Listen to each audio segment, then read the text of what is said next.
Hey, Redeemer family and kids, it's Pastor Dan again. We're here with chapter 4 of the biggest story, how the snake crusher brings us back to the garden. So, several hundred years after God's promise to Abraham, it looked like things had gotten way off track. When God told Abraham to leave his home, he promised to give him a new land in Canaan. It was going to be a great land. It was supposed to remind God's people of the garden they once had. It would be sweet and refreshing with plenty of milk and honey. But Abraham and his sons never really possessed the land they were promised. And now it was 400 years later, and they were slaves in Egypt.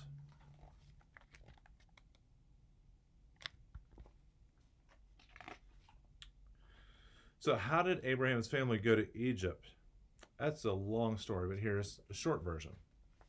They went to Egypt because there was a famine in Canaan. And when they got to Egypt, Jacob's sons found their long-lost brother Joseph, who helped them get food and a place to live, even though he was there because his 10 older brothers had been jealous and they sold him into slavery, after they almost killed him because of his fancy coat.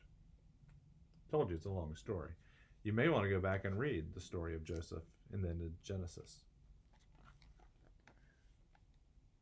There you can see some of the images from the story. Him giving them food and provision. It's amazing. One of the great lines from the Joseph story is it said, Joseph, when he met his brothers who had betrayed him, sold him into slavery, said, what you intended for evil, God used for good. So the fact that something horrible happened to Joseph ended up in rescuing his family.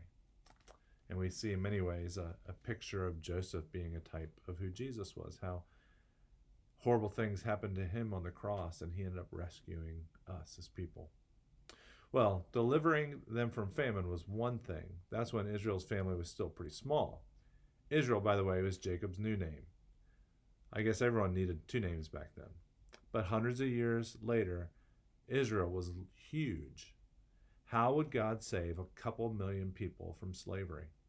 It's not like you could just turn the Nile River into blood and send frogs and gnats and flies and disease and boils and hail and locusts and darkness and death until the king of Egypt let them go. Well, actually, that is what God did. He sent these series of plagues, these awful diseases and judgments to show that the Egyptian gods were weak and Yahweh was the true God. So God raised up Moses to deliver his people, but in reality, God did all the work. He sent the 10 plagues.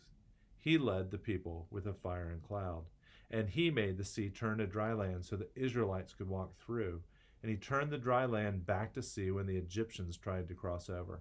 It seemed that no matter what the Israelites did or what everyone else did to them, God always found a way to save his people. Here is the pillar of fire and the cloud that guided Israel, God's presence before them and behind them. And then you can see the Egyptian soldiers being covered by the water after Israel walked through the dry land into safety. In fact, if you want to read about that, I encourage you to go to the book of Exodus. And in chapter 12, you can read about something called the Passover, which was the last of the 10 plagues. And God, it's a great and beautiful picture of a shadow of what Jesus does for us, how he rescues us. And then, if you want to read about Israel being delivered from the Egyptians, you can go to Exodus 14, where it tells a story. And then Moses wrote a song about it to celebrate God's victory for them. Well, that's the end of chapter 4. And just want to encourage you to know that God has been rescuing his people through the beginning, from that very first promise to even Genesis 3, through the seed of the woman, he's going to bring the snake crusher. And we're beginning to see how God continues to do that. He rescues his people again and again and again.